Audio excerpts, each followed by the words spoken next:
talk to us about how decisions are made in your industry, and how important empirical evidence or data is within that decision-making process. A big question, but if it's possible to give us a snapshot quickly, that'd be great to start us off. I'm going to start, I think if we start with Paul in top left, that'll be brilliant. Thanks. Thanks, Tim. Nice, juicy question to get going with. Yeah, I mean, for me, throughout my career, I think there's always been a shift or a polarization where within organizations, people have traditionally seen data as power, and people like to hold and retain that data to almost, justify their impact and influence and kind of role in the business. And what I found, increasingly in driving success is, having a very clear focus on the democratization of that data and understanding, what is relevant in that. I think, as Gary said in the introduction, there's a wealth of data and it's getting bigger and bigger every day. You can look at everything you possibly want to from a customer point of view, from a financial point of view, from an operational process point of view. And I think the challenge for businesses is zoning in, as Gary said, into the one or two things that really will influence that, and then having an insight as opposed to an analysis of it. And that's what I found is the challenge now for a lot of companies, and particularly for us in Aberni, is what is the insight we're taking with this data and how do we action it, or how does it make things better? So I think, the data lakes and the data warehouses and all this kind of jargon that you pick up is getting bigger and bigger and more complex. And the challenge, I think, for industry and businesses and experts is to zone in on the one or two things that will make a difference, and then make that accessible to people who can share in the evolution of kind of that improvement and that actioning. Fantastic, thank you. And I think that picks up on some key points that we'll come back to in and around accessibility and literacy as well, which I think are really important points in terms of really driving effectiveness. So I think maybe the same question now to Amy, if you could. Yeah, thanks, Tim, and thanks so much for inviting me to be part of this really interesting panel.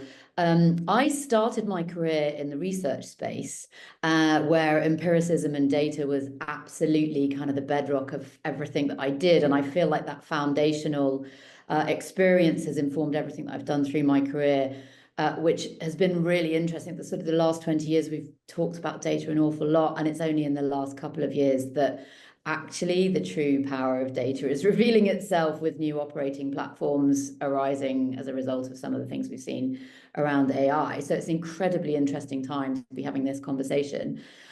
Today, my job is to invest in early stage companies where I have a couple of things that I have to do from a decision-making point of view. The first is deciding which companies to invest in on behalf of my investors, which companies are likely over a period of time to make positive returns for our investors. And then the other thing that I have to do is support those companies through their journey of business building. In both of those tasks, data is absolutely the bedrock of everything that we do, but it's not all that we do. So I have a very sort of interesting perspective. An early stage company has very little data to go on. It's often a brand new team that has an insight and is building on that insight, and therefore they don't have financial track record. They have a perception of the product that they're going to build, but they don't have huge amounts of data to validate that product. So I guess the perspective that I'd like to bring today is, how do you balance both sort of data on the one hand and then the need for non-data informed decisions on the other hand? Absolutely. No, really interesting. And I think we'll pose the same question to Jack now. Thank you, Tim. Yeah, so my background has been financial services, and data have been the bedrock of everything pertaining to decision making, results, complying with regulation, etc. So, a little like what Amy just mentioned, we've seen over the last number of years a very different shift in terms of how we analyze data. One of the challenges most industries have encountered is access to the data, and really understanding where the data is and surfacing that data in a way that you can make an informed decision. So, we talk about the empirical evidence and maybe the risk assessment around looking at data and making informed decisions and generating and creating real patterns. We're obviously in an era now that is much easier to do with modern technology, etc. But I guess the component of looking at, say, Dimply and what we do and what we bring is looking at the data and surfacing an insight that helps make a more informed decision, and orchestrating the data in a way that actually informs both individuals and corporates to be able to make that decision. So we've come a long way. There's no question. I go back to my early days in the 80s when we were operating from cash books and manual ledgers to where we are today, and it's exponential. And I think what I'm hoping from today is that we get a sense of that exponential growth, and the exponential growth that's about to come with AI as well, and what that means from a data perspective. So delighted to be here, Tim, and thank you for having me.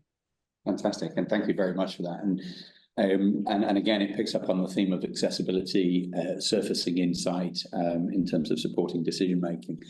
And you mentioned AI, at which point I think, David, over to you in your views here. So I mean, I would try to say something that everybody else hasn't said already, but I think what I've observed is a lot of it comes down to the ownership. So the fact that in so many organizations who are progressive enough to see the value in data, they're still operating it in a silo. If there's a data team or an analytics team, and they're not connected in with the business decision makers. And there may be an element of a cliche of people don't know what they don't know. So they take a dashboard and they think that's analytics. It's like, oh, we have a dashboard. We're making informed decisions now and we're data first. But so many times they're not able to join the dots and figure out, well, do I have the right data? Do I have the data that I need, not the data that IT thinks I need? And that's certainly a perspective that I'll have later on when we talk about AI, that this is not an IT problem. This is a business problem. We have to make sure that everybody is involved and upskilled around what they need to know to do their job better.